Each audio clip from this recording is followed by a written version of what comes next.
Hi friends and welcome back to my channel, and if you're new here, hello. My name's George Agenbar and I'm a UK music producer. Today's video is a bit of a chatty one. I wanted to have a bit of a discussion about autotune, its use in music and whether as creatives we should be using it. Now this is something I've thought a lot about since I started producing, and actually my opinion does change on the use of autotune, but at the moment this is sort of where I stand. So in this video I want to have a look at the pros and cons of using autotune. So make sure you stay tuned and hit the subscribe button and the notification bell for new videos every Wednesday. And things will never be the same when I hear your name since you kissed me in the rain. So I think that before we can judge whether we should use autotune or not, we need to know a little bit about its history. It was discovered in 1997 by Dr. Hildebrand, I hope I've said that right, and was registered trademark of Antares Audio. It was first used notably in music in 1998 in Cher's hit song Believe, and since then has really changed the sound of pop music. It's also been a subject that's caused much controversy amongst musicians, producers and engineers. Should we be using this plugin? Or is it the easy way out and a form of cheating? Let's have a look at the pros and cons. To my mind, there's pretty much an even number of pros and cons to using autotune. So let's start by looking at the positives. Number 1. It gets your vocals sounding tight quickly and easily. There really is no beating around the bush. An autotuner plugin is a really easy way to make your vocals sound tight. Vocals are always going to sound more accurate or tighter if they're completely and perfectly in pitch, and the autotuner plugin is the quickest and easiest way of achieving this. Number 2. It's a set and forget plugin. There are some tuning techniques like flex pitch and melodyne which require a constant level of attention throughout the mixing process to ensure that your vocals are perfectly on pitch. However, with autotune, you can set the plugin up once at the beginning and know that it will do all the work for you and that you don't have to worry. This means that you can focus 100% of your energies on other things. And that's pretty much what I mean by a set and forget plugin. You set it up once at the beginning and then you can forget about it. Number 3. You need next to no music theory knowledge. Again, with techniques like melodyne and flex pitch, you need to know the key of the song and the notes in that key, so you can correct your vocal to the right notes.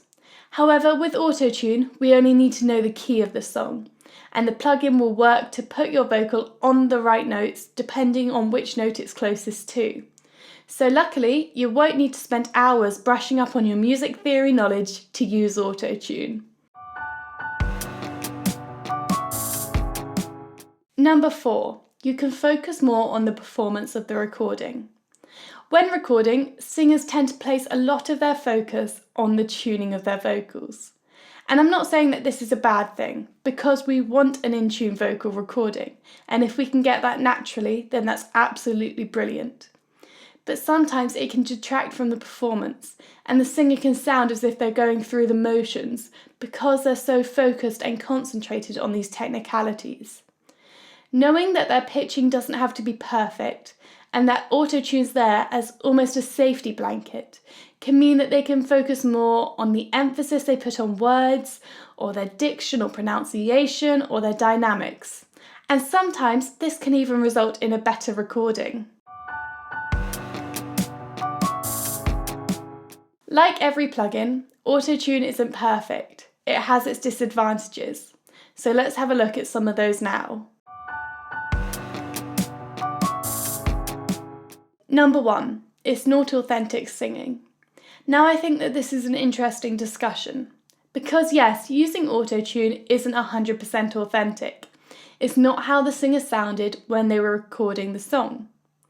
But in many ways, every time a vocal gets edited, for example using EQ or compression or reverb, the vocal track is no longer 100% authentic. It's been changed. So whilst this is seen as a disadvantage of using autotune, and autotune can be seen as cheating, is it really any different to EQing out that particular frequency in the vocal so that the vocal sounds better? Number 2, it can sound harsh and obvious. Now this is avoidable. Not all autotune is obvious. However, when you listen closely to some songs, you can really tell that it's been applied. And when autotune isn't being used as a deliberate effect, we want to avoid this at all costs. It can make our vocals sound unnatural and jarring, which is definitely not what we want. So we just need to make sure to be really careful and critical when applying autotune to our vocals, and make sure that we only apply it to our vocals when completely necessary. Number 3, it can be wrong. About 95% of the time, autotune is great at correcting your vocals to the right notes. But it's that 5% that we need to worry about. And this is when autotune corrects your vocal to the wrong note. And sometimes this can be really tricky to catch and jarring to hear. And unless you go back and manually edit that one note, or isolate that note from the rest of the vocal track and treat it differently, there's not a lot you can do to solve this issue using the Autotuner plugin. And that's why it's one of the disadvantages of using autotune. Number 4, it can highlight problems in live performances. Now I know that we're talking about using autotune in the mixing process and in the studio, not in live situations. But if we think about it, if a lot of autotune gets applied to a vocal track, and then that artist goes and sings the track live, and there's no autotune applied, then they're going to sound completely different to their recording. And this could disappoint their fans and also give them a really bad reputation. So again, that's another disadvantage of using a lot of autotune in the mixing process. So in summary, I'm not against using autotune at all. I think that like all things, it has its advantages and disadvantages, and it has its particular uses. As producers and engineers, I think that it's a great plugin for when we're sent a particularly challenging vocal.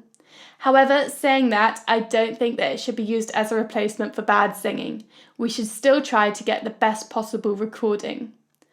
There are many other tuning techniques that you can use on your vocal, and I myself am a huge advocate of tools such as flex pitch, which allow you to manually tune your vocals, and that's because you have so much more control over it. However, it does take a lot longer and it is a lot more work. So I think that my main and final thought on autotune is yes, by all means use it, but make sure that you don't overuse it and that you use it in the correct situation. Thank you so much for watching my video. I hope you found it useful and interesting. Let me know what you thought in the comments down below, and if there are any other videos you'd like to see in the future. Make sure you hit the subscribe button and the notification bell for new videos every Wednesday, and I will see you again soon.